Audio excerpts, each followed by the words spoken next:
ഒന്നും മനസ്സമാധാനത്തോടെ ഭർത്താവിൻ്റെ അരികിലിരുന്ന് ഒരു ഭക്ഷണം വാരിക്കൊടുക്കുക അല്ലെങ്കിൽ എടുത്തു കൊടുത്ത് ഒരു 5 മിനിറ്റ് മനസ്സമാധാനത്തോടെ അയാളെ നോക്കിയിരിക്കുന്ന നമ്മളും ഒന്ന് ചിന്തിച്ചു നോക്കിയിട്ടുണ്ടോ? ഏത് ദിവസം ഇക്കഴിഞ്ഞ ദിവസത്തിൻ്റെ ഇടയ്ക്ക് ഭർത്താവിൻ്റെ അരികിൽ നമ്മളൊന്ന് ഇരുന്ന് അയാളെ വേദനയെപ്പറ്റി ചോദിച്ച്, ഞാൻ പറയാറുണ്ട്, ഞാൻ എൻ്റെ ഭാഷയിലാണ് പറയാറുള്ളത്, ഏതാണുങ്ങൾക്കും സങ്കടങ്ങളുണ്ട്, ഏതാണുങ്ങൾക്കും 5 ഉറുപ്പ്യ ഉണ്ടാക്കാനുള്ള വെപ്രാളമുണ്ട്. നാട്ടിൽ കൈക്കോട്ടെത്താൻ പോകുന്നവന് ചൂടും വെയിലും ഉണ്ട്, എന്നാൽ AC-ൻ്റെ ഉള്ളിൽ കുത്തിരിക്കുന്നവന് കച്ചവടം നടക്കാത്തതിൻ്റെ അകവും പുറവും ബേജാറുണ്ട്. ഏതാണിനും അവൻ്റെ നെഞ്ചരിച്ചിലോടുകൂടെയാ 5 ഉറുപ്പ്യ കൈമ കിട്ടുന്നത്. ഒരാണൊരു ഉറുപ്പ്യ ഉണ്ടാക്കുന്നത് ഓൻ ഒറ്റയ്ക്ക് ജീവിക്കാനായിരുന്നേ. ജീവിതത്തിൽ ഒരിക്കലും ഓനൊരു പെണ്ണിനെ തിരിഞ്ഞു നോക്കൂല, ഒരു ഭാര്യമാർക്കും സ്ഥാനം കൊടുക്കൂല. എന്നിട്ടും പകലന്തിയോളം മേലും കൈയും വേദനയായിട്ടും നേരം വെളുത്തിട്ട് പുറത്തിറങ്ങി കിട്ടാവുന്നത് സ്വരൂക്കുട്ടി വെക്കുമ്പം ഒരാണിനൊരൊറ്റ സ്വപ്നമേ ഉള്ളൂ, ഉമ്മാരെങ്ങൾ പട്ടിണി കിടക്കല്ലെന്ന്, നിങ്ങൾ മനസ്സമാധാനത്തിൽ ജീവിക്കണം എന്ന്, നിങ്ങളെ കുടുംബക്കാരുടെയിലും ഏട്ടത്തിൻ്റെ അനിയത്തിൻ്റെ ഇടയിലും നിങ്ങൾ നാണം കെടരുത് എന്ന്, നിങ്ങളും മക്കളും സമാധാനത്തിൽ തിന്ന് ജീവിക്കണം എന്ന്. അതുകൊണ്ട് ആയിഷ റളിയല്ലാഹു തആല കണ്ണീരോടെ പറഞ്ഞതും, എൻ്റെ റസൂലുള്ളാഹ്ക്ക് വയറ് നിറച്ച് ഭക്ഷണം കൊടുക്കാനുള്ള ഭാഗ്യം പടച്ചോൻ എനിക്ക് തന്നിട്ടില്ല.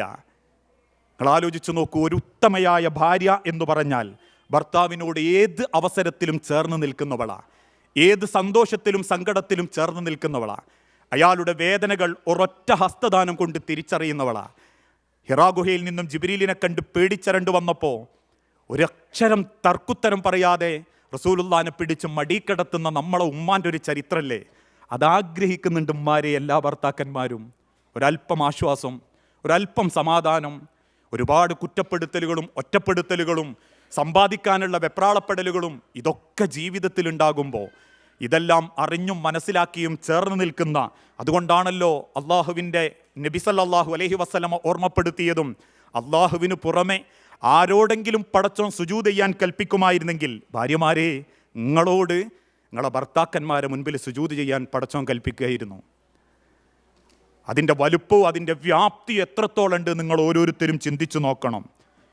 ഒരു പെണ്ണിന് അള്ളാഹു കൊടുക്കുന്ന വാക്കുകളാണിതൊക്കെ. സ്വർഗത്തിൻ്റെ 8 വാതിലുകൾ, നിങ്ങളെ കാലിൻ്റെ ചുവട്ടിൽ പോലും പടച്ചോൻ സ്വർഗം പടയ്ക്കാൻ ഒരൊറ്റ കാരണമേ ഉള്ളൂ, നിങ്ങളുടെ ക്ഷമ, നിങ്ങളുടെ സഹനം, നിങ്ങളുടെ ചേർന്ന് നിൽക്കൽ. ഒരു പെണ്ണായിട്ടും ഒരു ഭാര്യയായിട്ടും നമ്മളെ ഭർത്താവിനും മക്കൾക്കും കുടുംബത്തിനും നമ്മളേന്ന് അത് കിട്ടുന്നില്ലെങ്കിൽ പിന്നെ കുറേ നിസ്കാരം കൊണ്ടും നോമ്പ് കൊണ്ടും പടച്ചോൻ്റെ അടുത്ത് സ്വർഗം കിട്ടുമെന്ന് നമ്മൾ വിചാരിക്കണ്ട കേട്ടോ. ആ നിസ്കാരവും നോമ്പും ഒക്കെ ചെയ്തവരോട് എന്നെ അല്ലാഹു തആല പറഞ്ഞതും, സ്വന്തം ഭർത്താവിനോട് കടമ നിർവഹിക്കാത്ത ഒരു ഭാര്യക്കും അള്ളാഹുവിൻ്റെ സ്വർഗത്തിൽ അള്ളാഹു സ്ഥാനം കൊടുക്കൂല. ആ ഭർത്താവിൻ്റെ മനമറിയാൻ അയാൾ ഒരു നിമിഷമെങ്കിലും സങ്കടം കൊണ്ട്, അയാൾ ഒരു സെക്കൻഡെങ്കിലും വിശപ്പ് കൊണ്ട് സങ്കടപ്പെട്ടിട്ടുണ്ടെങ്കിൽ ആ ചോദ്യം പോലും ഭാര്യമാരെടുത്തേക്ക് വരുന്ന, ഞാൻ എൻ്റെ ജീവിതത്തിൽ തമാശക്ക് വേണ്ടിയിട്ട് പറയാറുണ്ട്, വീട്ടിലേക്ക് തിരിച്ചു വരുന്ന ഭർത്താവിനോട് ആദ്യം ചോദിക്കും, നിങ്ങൾക്ക് വെള്ളം വേണോ? ആ വേണം, എന്തെങ്കിലും കിട്ടിയാൽ കുടിക്കാന്നറിയും. പിന്നെ ഇരിക്കുന്ന ഇരിപ്പന്നെയായിരിക്കും, വെള്ളം വരലുണ്ടാവില്ല. കുറച്ച് കഴിയുമ്പോൾ പറയാം, അങ്ങക്ക് വെള്ളം വേണ്ടിയിരുന്നില്ല, ഞാൻ മക്കളെ തിരക്കിലായിപ്പോയി. ഇതാ ഇന്നത്തെ സ്വഭാവം. മക്കള് അതിൻ്റെ ഇടയ്ക്ക് ഭാര്യ ഭർത്താക്കന്മാർക്കിടയിൽ മക്കൾ വന്ന ഉമ്മ സ്നേഹിക്കുന്നത് മക്കളെ, മക്കൾക്ക് വേണ്ടി, വാപ്പ സ്നേഹിക്കുന്നത് മക്കളെ, ഭാര്യനെ മറന്നു. ഇത് ഭർത്താക്കന്മാരോട് പറയേണ്ടി വേറുണ്ട് കേട്ടോ, അത് ഇൻഷാ അല്ലാഹ് പിന്നെ പറയാം. ഇതിപ്പം പെണ്ണുങ്ങൾ മാത്രമായതുകൊണ്ടാ. അതിൻ്റെ ഇടയ്ക്ക് മക്കൾ കാര്യം പറഞ്ഞപ്പോൾ അതിൻ്റെ ഇടയ്ക്ക് നിങ്ങൾ വിട്ടുപോയി. ഏതായാലും നിങ്ങൾ വന്നിട്ടല്ലോ ഉള്ളൂ, നിങ്ങളൊന്ന് മേക്കയിക്കാളി, ഞാൻ അപ്പോഴേക്ക് ചായ വരാമെന്നറിയും. ഇയാൾ മേലൊക്കൊന്ന് കേക്ക് ഒന്ന് ഫ്രഷായി ഒരു ചായ കുടിക്കാൻ വന്നിരിക്കുമ്പോൾ പറയും, ഇപ്പം നിങ്ങൾ ചായ കുടിച്ചാൽ നിങ്ങൾ ചോറൊന്നുമില്ല, വേഗം നമുക്ക് ചോറെടുക്കാം എന്ന് പറഞ്ഞാൽ വന്നത് 5:45 കിട്ടുന്ന വെള്ളം 8:45 ചോറ് തന്നെയായിരിക്കും. ഈ കോലത്തിലാകുന്ന ഒരു കുടുംബ സംവിധാനമല്ല. ഇനി അതുകൊണ്ടല്ലേ നബി സല്ലല്ലാഹു അലൈഹി വസല്ലം പറഞ്ഞൊരു വാക്കില്ലേ, ഒരു ഭർത്താവ് മനസ്സുകൊണ്ട് ആഗ്രഹിക്കുകയും രാത്രി അയാളിൽ നിന്ന് നിങ്ങൾ മാറിക്കിടക്കെങ്കിലും ചെയ്താൽ ആ പെണ്ണിന് പടച്ചോൻ്റെ ശാപമുണ്ട്, അള്ളാഹുവിൻ്റെ വെറുപ്പുണ്ട്. നബി സല്ലല്ലാഹു അലൈഹി വസല്ലമൻ്റെ കാലഘട്ടത്തിൽ ബനു ഇസ്രായേലിനെ പറ്റിയിട്ട് റസൂലുള്ള പറഞ്ഞൊരു വാക്കില്ലേ, ഈ സദസ്സിൽ പറയാൻ എത്രത്തോളം പറ്റുമെന്ന് എനിക്കറിയില്ല. ബനു ഇസ്രായേലിലെ പല ആണുങ്ങളും കുടുംബത്തെ വെറുത്തത് ഭാര്യമാരുടെ ശരീരം മണത്തതുകൊണ്ടാ. ഒരു ഭർത്താവിനെ ശരീരത്തിൻ്റെ മണം കൊണ്ട് അസ്വസ്ഥതപ്പെടുത്തിയാൽ പോലും കുറ്റ.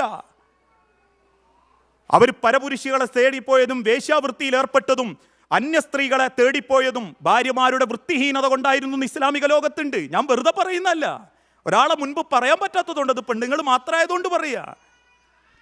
ഒരു യാത്ര കഴിഞ്ഞാൽ അള്ളാഹുവിൻ്റെ റസൂലുള്ള സഹാബത്തിനോട് പറഞ്ഞു, നിങ്ങൾ വീട്ടിൽ വിവരം അറിയിക്കണം, ഒറ്റയടിക്ക് വീട്ടിലേക്ക് നിങ്ങൾ കയറി ചെല്ലരുത്. സഹാബത്ത് ചോദിച്ച്, എന്തിനാ റസൂലേ? അവളൊന്നൊരുങ്ങട്ടെ, നിങ്ങൾക്ക് സമാധാനം ഉണ്ടാക്കാൻ, നിങ്ങളോട് ചേർന്ന് നിൽക്കാൻ. നമ്മളൊന്ന് ആലോചിച്ച് നോക്കുക. ഓരോ കുടുംബത്തിലും ഇത് രണ്ടു ഭാഗവും സംഭവിക്കാറുണ്ട് കേട്ടോ. ഈ ഒന്ന് മേക്കൈ വന്ന് പറഞ്ഞാൽ നട്ടപ്പാതിരിക്കോന്നോളും ചോദിക്കും. നിങ്ങളൊന്ന് മേക്കൈ എന്ന് പറഞ്ഞാൽ ഇനിയിപ്പോൾ രാവിലത്തെ കുളിച്ചിട്ട് പോകാനുള്ള അല്ലേന്ന് മൂപ്പരും പറഞ്ഞാൽ അതവിടെ കഴിഞ്ഞു. രണ്ട് ഭാഗത്തേക്ക് ചെരിഞ്ഞു കിടക്കുന്ന ഒരുപാട് രാവുകൾ, രാത്രികൾ. പ്രിയപ്പെട്ടവരെ, അതൊക്കെ ഒരു ഭാര്യ കുടുംബത്തിൽ സൂക്ഷിക്കേണ്ട കാര്യങ്ങളാണ്. സമയത്തിൻ്റെ പരിമിതിയുള്ളത് കൊണ്ട് ഒരു നല്ല ഭാര്യ എങ്ങനെയാവണം എന്നതിനെപ്പറ്റി ഞാൻ കൂടുതൽ വിശദീകരിക്കുന്നില്ല. നാളെ പടച്ച റബ്ബിൻ്റെ അരികിലേക്ക് മടങ്ങുമ്പോൾ ഒരു ഭർത്താവ് പറയണം, റബ്ബേ അവളിൻ്റെ ഒരു അഭിമാനമായിരുന്നു എന്ന്.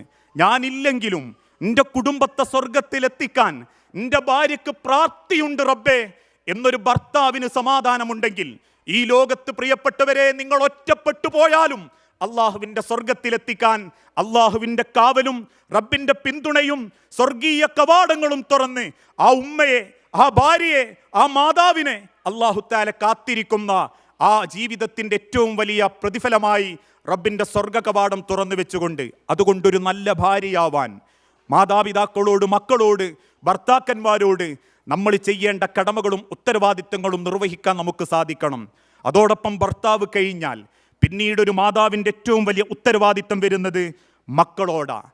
ഒരു മക്കൾക്കൊരു നല്ല ഉമ്മയാവുക എന്നുള്ളത് ഈ ലോകത്ത് അള്ളാഹു നൽകുന്ന വലിയൊരു പദവിയാണ്. എല്ലാ അമ്മമാർക്കും അത് കിട്ടിക്കൊള്ളണമെന്നില്ല. ഉമ്മയാവാൻ പറ്റും. നല്ലൊരു ഉമ്മയാവാൻ, സ്വാലിഹായൊരു ഉമ്മയാവാൻ പടച്ച റബ്ബിൻ്റെ തൗഫീഖോടുകൂടി, പ്രാർത്ഥനയോടുകൂടി മുൻപോട്ട് പോകാൻ എൻ്റെ ഉമ്മമാർക്ക് സാധിക്കണം. പല മക്കളും പടച്ചവനോട് പറയുന്നൊരു പരാതി ഇമാം ഗസാലി അദ്ദേഹത്തിൻ്റെ ഗ്രന്ഥത്തിൽ രേഖപ്പെടുത്തിയിട്ടുണ്ട്. ഞാനത് എൻ്റെ ഭാര്യനോട് ഇടയ്ക്കിടയ്ക്ക് പറയലുണ്ട്, നിങ്ങളോടും പറയാ. നമ്മളെ മക്കൾക്കൊന്നും ആയില്ല, എൻ്റെ മക്കൾക്കൊന്നും നല്ല ജീവിതം കൊടുക്കണേ റബ്ബേ. ഇതാണല്ലോ എൻ്റെ നിങ്ങളെയും പ്രാർത്ഥന. എൻ്റെ മക്കളെങ്ങി യത്തീം മക്കളാക്കല്ലേ റബ്ബേ എന്ന് പ്രാർത്ഥിക്കാത്ത ഒരൊറ്റ നിസ്കാരന്മാർക്ക് ഉണ്ടാവൂല. ആ പ്രാർത്ഥിക്കുന്ന അമ്മമാരോട് മക്കൾ നാളെ പടച്ചോനോട് പറയുന്നൊരു വാക്കുണ്ട്, റബ്ബേ എനിക്ക് ഈ തന്ന ഏറ്റവും വലിയ പരീക്ഷണം എന്താണെന്നറിയോ റബ്ബേ, ഈ ഉമ്മൻ്റെ മക്കളാവേണ്ടി വന്നതാ. അള്ളാനെ ഭയപ്പെടുന്ന, പരലോക സ്വർഗത്തിലേക്ക് എന്നെ കൈപിടിക്കുന്ന ഒരു നല്ല ഉമ്മാനെ തന്നിരുന്നെങ്കിൽ ഞങ്ങൾക്ക് ഈ ഗതി വരൂലായിരുന്നല്ലോ റബ്ബേ എന്ന് മക്കൾ പരാതി പറയുന്ന ഒരു രംഗം വരാനുണ്ട്.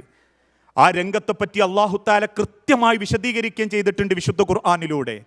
നാളെ പരലോകത്തേക്ക് നിങ്ങൾ അള്ളാഹുവിൻ്റെ മഹിശറയിൽ നിൽക്കുമ്പം അള്ളാഹുവിൻ്റെ കോടതിയിൽ പരാതിയുമായി നിങ്ങളെ മക്കൾ ഹാജരാകും. ആ മക്കൾ റബ്ബിനോട് പറയും, നാഥാ നീ ഞങ്ങൾക്ക് തന്ന ഏറ്റവും വലിയ പരീക്ഷണം ഈ മാതാവിൻ്റെ, ഈ ഉമ്മയുടെ മക്കളാവേണ്ടി വന്നതാ, ഈ പിതാവിൻ്റെ മക്കളാകേണ്ടി വന്നതാ റബ്ബേ. അതുകൊണ്ട് നാഥാ റബ്ബിൻ്റെ സ്വർഗത്തെപ്പറ്റി പരിചയപ്പെടുത്തുകയും ഞങ്ങൾക്കൊരു നല്ല മാതാവാകുകയും ചെയ്യാത്ത ഈ മാതാപിതാക്കളെ എൻ്റെ കാലിൻ്റെ ചുവട്ടിൽ വെച്ച് തന്നാൽ തഹ്ത അഖ്ദാമിന, ചവിട്ടി അരക്കായിരുന്നു റബ്ബേ എന്ന് മക്കള് അള്ളാഹുവിൻ്റെ മുൻപിൽ പരാതി പറയുന്ന ഒരു രംഗത്തെപ്പറ്റി പ്രിയപ്പെട്ടവരെ ജീവിച്ചിരിക്കുമ്പോൾ നമ്മൾ ഓർമ്മിക്കേണ്ടതുണ്ട്.